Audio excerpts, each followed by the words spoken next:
Tonight, the race against time to find survivors as the death toll rises in that powerful earthquake.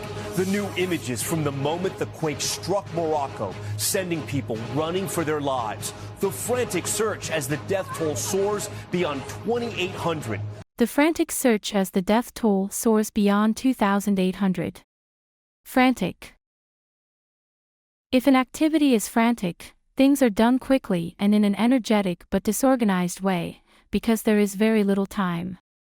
A bird had been locked in and was by now quite frantic. The remarkable rescues, a survivor pulled from the rubble days after the quake hit. The growing desperation, villages cut off from aid. Our team in the disaster zone. Also tonight, Hurricane Lee regaining strength to a major Category 3 storm, and this just in, Boston now in its possible path. Plus, manhunt. The images showing that escaped killer's new appearance. Police acknowledging today they no longer have a defined search area for the fugitive as he reaches out to acquaintances for help. And tonight, our reporter talks to his former roommate, rescued the American trapped in the cave in Turkey, freed just moments ago. We'll show you the moment his stretcher is pulled up. The FDA approving new COVID booster shots as cases are rising. When will they be available? More major medical news. Does a key ingredient in popular cold medicine actually work? And remembering the 9/11 attacks, the health battles so many firefighters are still waging 22 years later. And remembering the 9/11 attacks, the health battles so many firefighters are still waging 22 years later. Wage. If a person, group, or country wages a campaign or a war, they start it and continue it over a period of time. The government, along with the three factions that had been waging a civil war, signed a peace agreement. This is NBC Nightly News with Lester Holt. Good evening, I'm Tom Yamas, in for Lester tonight. We begin with the all-out race against time playing out in Morocco. We begin with the all-out race against time playing out in Morocco. All out. You use all out to describe actions that are carried out in a very energetic and determined way, using all the resources available. He launched an all-out attack on his critics. The window for finding survivors is quickly closing after that devastating earthquake killed more than 2,800.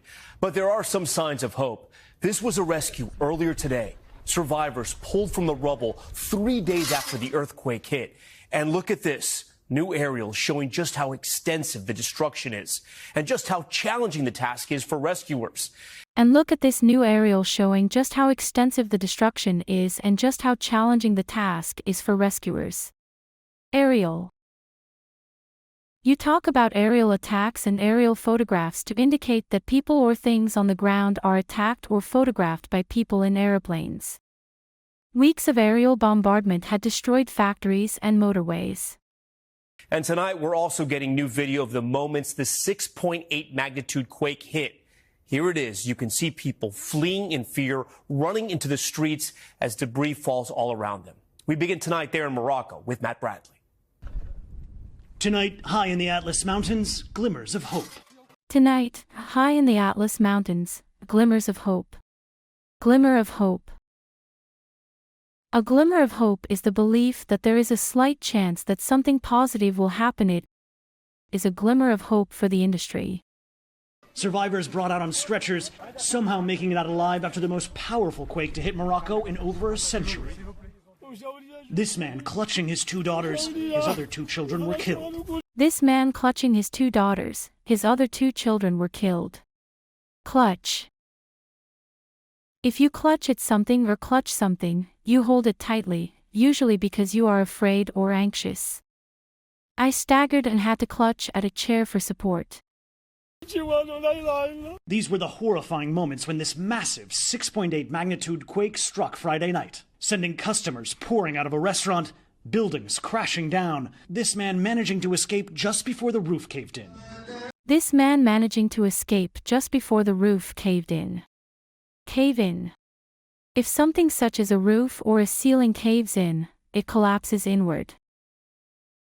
The earthquake made the roadbed cave in. Here in the middle of a performance, a wedding band feels this rattling and rushes out. We traveled to one of the hardest hit areas in the countryside. You can smell the death here. Between 90 and 100 people were killed in this village alone, and they're no longer looking for survivors. She says this is her bedroom right here. 4 members of Hanan's family were killed in the earthquake. She says everybody was taken out. Right now, they're looking for things. They're looking for their identity cards and other things they need. In mountain villages like this one, the construction materials are rudimentary. In mountain villages like this one, the construction materials are rudimentary. Rudimentary. Rudimentary things are very basic or simple and are therefore unsatisfactory. Conditions were tough too, with rudimentary medical attention and poor food. As you can see, faced with a magnitude earthquake like this, they didn't stand a chance. In some cases, the remaining homes are so fragile that aid helicopters caused further damage. Tonight, Morocco's government is facing criticism over the pace of the response. Many struggling to reach remote areas. Batul lost 7 members of her family and her home, but she still has an abundance of kindness. Latour lost 7 members of her family and her home, but she still has an abundance of kindness. An abundance of. It is often used to describe positive qualities, such as an abundance of love. Abundance is the opposite of scarcity. This area of Mexico has an abundance of safe beaches and a pleasing climate. She insisted on making us tea. But her son Abdul Karim fears for the future. He tells us without more help from the government, this whole village may simply disappear. He says that the government, all they're asking for is that the government rebuilds their homes and gives them food. That's it. They're not asking for much. Matt joins us tonight from Morocco. Matt, timing is critical, as you know, and the Moroccan government is only accepting aid from 4 countries. What about the U.S.? Well, Tom, the U.S. says they've offered to assist, but so far that offer hasn't been publicly accepted. Meanwhile, people here tell us they're waiting on the government to provide basics, like housing. Tom? And we hope that aid reaches them. Okay, Matt Bradley leading us off tonight. Back here at home, we turn now to Hurricane Lee. It has re-strengthened to a major Category 3 hurricane. NBC meteorologist Bill Cairns joins us now. And Bill, we have a bit of breaking news here. Boston's now in the cone? Yeah, we've expanded this northwards now, including areas of Nova Scotia getting into the Maine coastline, and Boston and the Cape and the islands are now included in the cone. Now, the storm will be much weaker then than it is now, and it'll look a lot different, almost like a powerful nor'easter with a large wind field. Now, the storm will be much weaker then than it is now, and it will look a lot different, almost like a powerful nor'easter with a large wind field. Nor'easter. A nor'easter is a storm or wind that blows from the northeast. Sometimes a nor'easter can be worse than a hurricane. But we will miss Bermuda, and then it looks like it'll make its way on Friday night into Saturday towards the Gulf of Maine. All of our computer models are up here. Now, none of them are going directly into New England, but the storm itself is going to be expanding in size. So even if the center of the storm is 200 miles to the east, we could still see winds over 50 to 60, maybe even 70 mile per hour on areas of Cape Cod. And with leaves on the trees, that's a big difference than what we deal with in the wintertime. We could have significant power outages even without a direct hit. And we better hope this thing doesn't trend closer to the U.S. coast in the next couple days. That's true, and we'll stay tracking it all week. Bill, we thank you for that.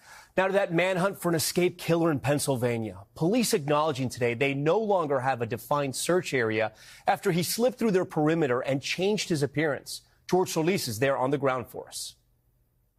Authorities tonight revealing the manhunt for Danielo Cavalcante, contained to one park just days ago, is now wide open. Unfortunately, we don't have a containment area right now, so that's another, another concern and another challenge. Over the weekend, the elusive Cavalcante somehow escaped that park, sneaking past 400 members of law enforcement, stealing this van, abandoning it, and vanishing once again. Authorities now say Cavalcante's sister has been detained by immigration officials, but would not say if she's helped her brother. She has failed to cooperate, and so there was no value in law enforcement keeping her here at this point. Police are warning against anyone assisting him. We will prosecute you fully for those actions. Franco Rosa used to live with Cavalcante. What was he like as a roommate? Super quiet guy, really shy, wouldn't talk much. He wouldn't start a conversation. They were roommates until Cavalcante moved out the day before he murdered his ex-girlfriend in 2021. Has he made any attempt to reach out to you? No, nothing at all. And I hope he won't do it, and if he does, I'll call the police right away. But he has reached out to others. This is Cavalcante on a doorbell camera on Saturday night, trying to contact a former co-worker. His image drastically changed from when he escaped prison, now clean-shaven. Authorities now say the search is entering the, quote, long game, but they believe Cavalcante is only growing more desperate. The more resources, the more tools we bring to bear, we will ultimately capture him. The more resources, the more tools we bring to bear, we will ultimately capture him. Bring to bear. To employ something to achieve an intended effect. Volunteers would attempt to control the outcome with whatever supernatural forces they could bring to bear on the problem. He doesn't have what he needs to last long term. And George, at this point, do police believe the fugitive is even still in Pennsylvania? Yeah, they do, Tom. In fact, they still believe he's right here in Chester County, even with no confirmed sightings of him since this weekend. Tom? Okay, George Solis.